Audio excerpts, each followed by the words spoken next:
Welcome to While We Were Distracted, the podcast where we explore topics that often get overshadowed in the rush of daily life. Please take a moment to like and subscribe. It really helps.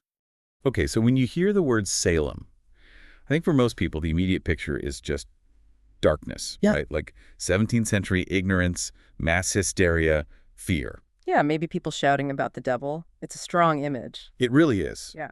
Compelling, but maybe a bit simple. Because Yeah. when you look beyond that surface, when you actually dive into the historical records, Salem Village in 1692 was way more complicated. Oh, definitely. Deeply stressed, lots of contentions, sitting right there on the scary edge of the wilderness. And that complexity feels key. It absolutely is. Because the tragedy, 1692, it's not just a story of simple ignorance. It's more like a story of internal combustion. Internal combustion, I like that. Yeah. So our mission here in this deep dive is really to look at those foundational pressure points, the social stuff, economic, political, even spiritual things. It's the stuff that was already built into the community's DNA, sort of, long before the trials actually kicked off. Exactly. And we're using these incredible, detailed, contemporary legal records, trying to piece together a true solution, or at least genuine context for how it all went so wrong. It's kind of amazing how good the sources are, isn't it? That they actually required testimony back then to be written down. As depositions, yeah. And preserved. They were creating this detailed, permanent record of everything. Wow. So we aren't just relying on, what someone wrote years later. These depositions, they weren't just for big things like witchcraft. They covered all aspects of life back then. Like what? Oh, everything. Slander, arguments over where a fence should be, contracts, little property squabbles. It means the historian can literally peek into, as the source says, the very inmost recesses of life and society. So you can move past the sensationalism. Precisely. Understand the daily grind, the constant friction that built this pressure cooker. Right. And to really get it, you first have to appreciate the sheer physical effort involved in just settling there. Right. We probably imagine them just showing up, clearing a field, building a cabin. Easy. Not easy at all. The historian we're drawing on really emphasizes this. We totally underestimate how monumentally difficult it was to open the New England forest. It wasn't just cutting down trees then. Oh, no. Think about it. It was this Herculean labor, pulling out massive rocks, ripping out tangled roots, clearing dense underbrush, and often with pretty basic tools, just to get a patch of land ready for a plow. Wow. And you see this difficulty right there in the records. There's a guy, Richard Hutchinson, back in 1637. He gets land, but the condition is he has to set up plowing within 2 years. Just getting a plow going was a milestone. A huge milestone. It shows how hard it was. Didn't the historian make some pretty big comparison about this effort? Something about famous structures. They did, yeah. It's quite a claim. They suggest that clearing the New England wilderness, that whole achievement, stands as a greater monument of human industry than the pyramids. Wow. Or the Great Wall of China, even. Or the Great Wall. And the key difference they point out, this wasn't built by, serfs or slaves. This was the voluntary work of free men winning their own land. And that ownership gave them the right to govern it. Exactly. Which sets up the whole social dynamic. Right. You had sort of two tiers. The wealthy founders, men like Endicott or Winthrop, they got big land grants because they had the money for the initial setup, the big improvements like roads. They were expected to lead the way. But the real engine of the village, day to day, that was the industrious yeomanry, the independent farmers. Like Bray Wilkins. That story's amazing. It really is. He and a partner, a tailor, I think, bought this huge 700-acre farm. But the payment, it tells you everything. How did they pay? The down payment was 24 pounds, but paid in a ton of bar iron, and only 1 pound in actual cash money. A ton of iron. Yeah.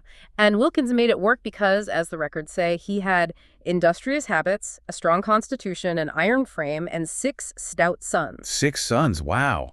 That's serious manpower. It was crucial. In Salem Village, hard work, industry, that was often valued more than just having capital. And these towns, politically, they became foundational very early on, didn't they? Thanks to some law in 1635. That's right. A legislative act gave the freemen of the towns power to manage their own lands and affairs. These towns became the solid foundation, as the source puts it, of the whole political structure. So they weren't just scattered farms. They were organized, self-governing, and probably pretty protective of their rights and land. Extremely protective. Competent, yes, but also deeply territorial. but that local control, that intense focus inward, was constantly being stressed by things happening outside the village. Definitely. When we talk about external pressures, the big one is the ongoing conflict with Native Americans. There was this background hum of anxiety, right? A real climate of gloom and despondency across the whole province. And it wasn't just vague fear. These were real threats, very close by. The danger felt immediate. It really did. The alarm was constant. Just think, only 6 months before the witchcraft delusion really took hold, so late 1691, Essex County was ordered to keep 24 scouts out in the field, constantly. 24 scouts, all the time. All the time. They genuinely thought attacks could happen every hour with the greatest alarm. So living in that kind of environment, Yeah. it shapes people. And military service wasn't just like a side thing, it was central. Absolutely central to a man's identity, his status in the community. You see it starkly in the Narragansett campaign back in 1675, King Philip's War. That was brutal, right? Incredibly brutal. And the mobilization was instant. There's this story of Captain Nathaniel Davenport. He was literally serving on a jury. Pulled right out of the jury box. Pulled right out while a trial was ongoing and put immediately in command of a company marching off to fight. No hesitation. Wow. And the physical toll of that kind of service lasted for years. It did. You see it in petitions later on. Soldiers asking for aid in 1685, talking about their lingering pains and aches of our bodies, especially in the spring and fall. From that hungry march, they called it. Exactly. These were not soft people. And this whole military way of thinking, it soaked into the town structure. Every adult man was part of the foot company. And those ranks meant something. Sergeant, lieutenant. They kept those titles for life. It was a permanent mark of respect, of proven leadership, of hardship endured.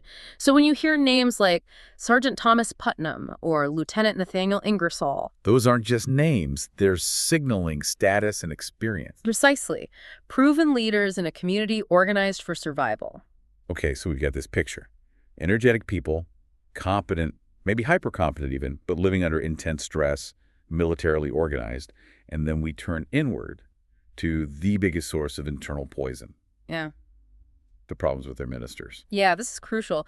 The core structural issue in Salem Village was unique. It was basically a congregation forbidden for the time being to have a church. Wait, what does that mean? They had a meeting house, right? They had a meeting house, yes, but they weren't allowed to form their own independent church with its own covenant and full authority. They were technically still part of the Salem Town Church. They could hire ministers, but couldn't fully ordain them or manage their own sacraments without oversight. It created this constant awkwardness and dependence. Ah, okay, so they're trying to be a parish, but without the full institutional stability. Exactly. And this setup just led to cycle after cycle of conflict and bitterness over their ministers. It just kept ratcheting up the animosity. So first there was Minister Bailey leaving. Right. That ended poorly. And then came the really ugly situation with George Burroughs. More than just leaving, it was like outright persecution. That story about Burroughs, it really shows how vicious things could get, doesn't it? He comes in, he does the job, the parish actually owes him money. Significant money, back pay. And yet, when they have this public meeting in 1683 to supposedly settle the accounts, what happens? The marshal shows up to arrest him. Right there at the meeting. And the sources give this chilling detail. John Putnam, Sr., one of the powerful Putnams, apparently pulls his brother Thomas's coat sleeve and says straight out, "Marshal, take your prisoner." Wow. Personal betrayal. Deeply personal. They actually detained Burroughs overnight in the public house. The sources call it ruthless proceedings against a man they owed money to. It shows the battle lines weren't just about theology. They were deeply personal, tangled up with money and factional power.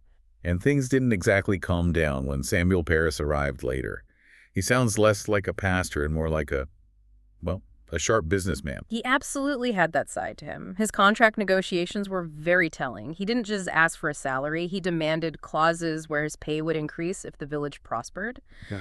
And he reserved the right to judge if the village declined and whether his pay should be reduced accordingly. It's pure merchant thinking.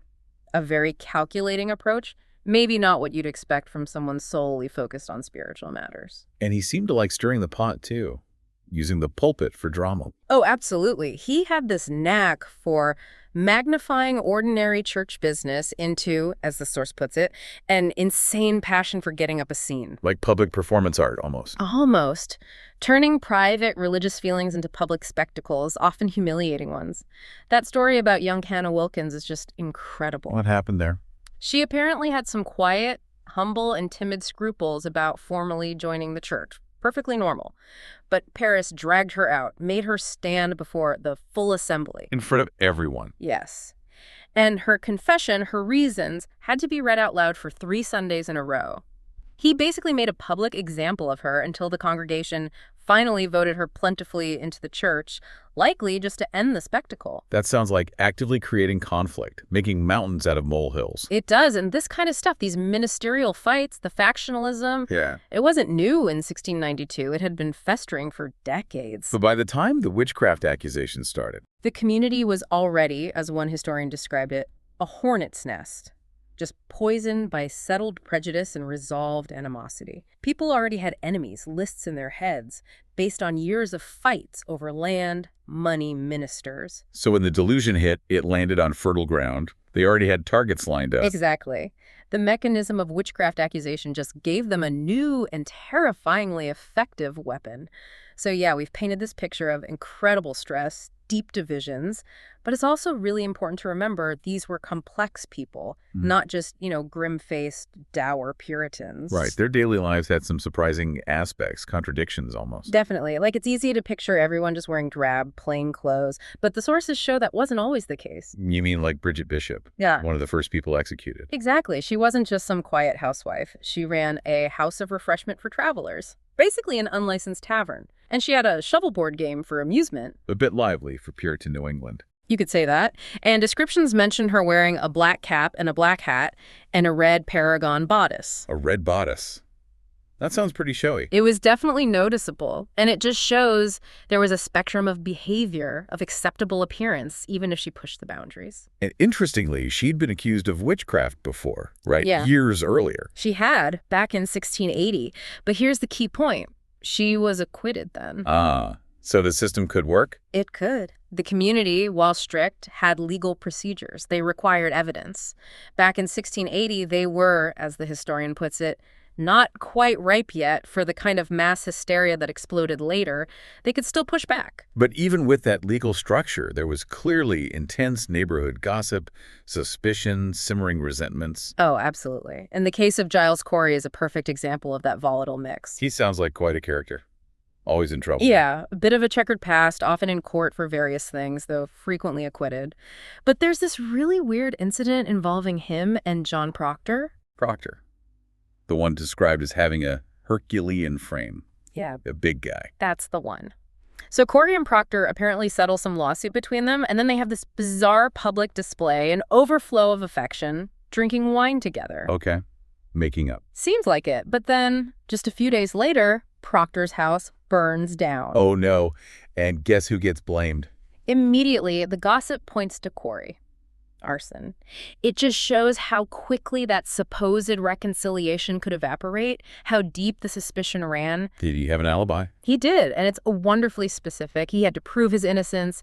He testified he was very weary from work that night, was already in bed, and couldn't have left the house anyway because his horse kind, as the record says, were out loose in the woods. His horse kinds were in the woods. That's great detail. Isn't it? He was acquitted of the arson charge, but the fact that suspicion fell on him so fast, so easily, it just tells you about the atmosphere.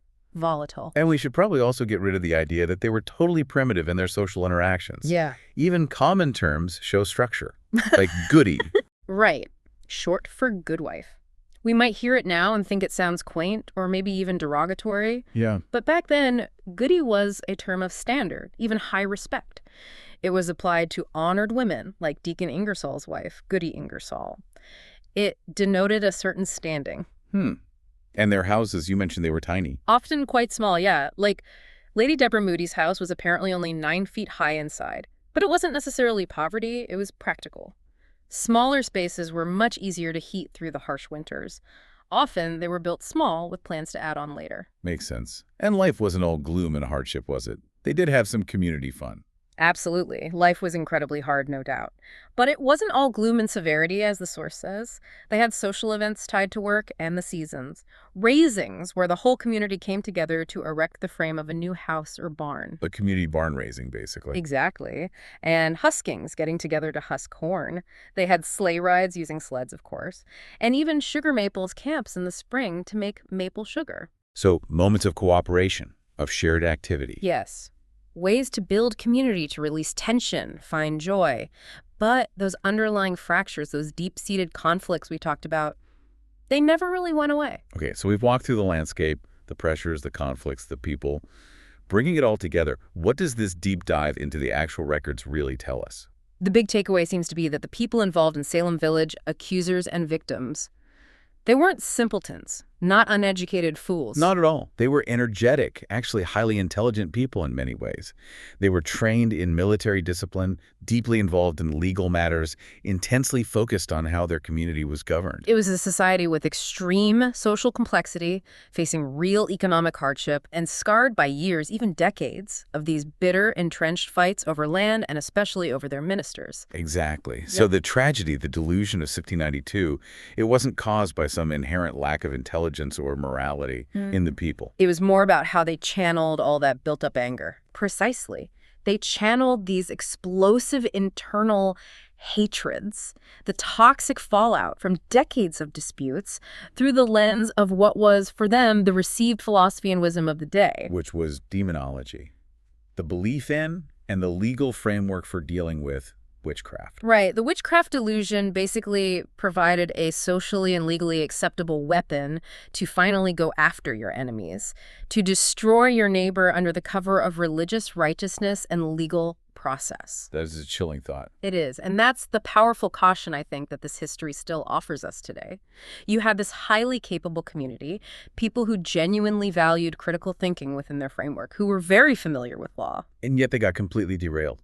Blinded by their own internal fights, their political poisoning. Utterly derailed. So the question it leaves us with, maybe the provocative thought for you listening, if a community with that level of intelligence, that kind of social structure, could fall prey to using its own accepted contemporary wisdom, which turned out to be fatally flawed to justify persecution, well, what vulnerabilities might that reveal about our own modern societies? Societies which are also stressed, also operating under complex systems of accepted knowledge. Accepted knowledge that might someday also be seen very differently. What happens when our own accepted frameworks become weapons in our own internal conflicts? That's definitely something to think about. A sobering lesson from Salem Village.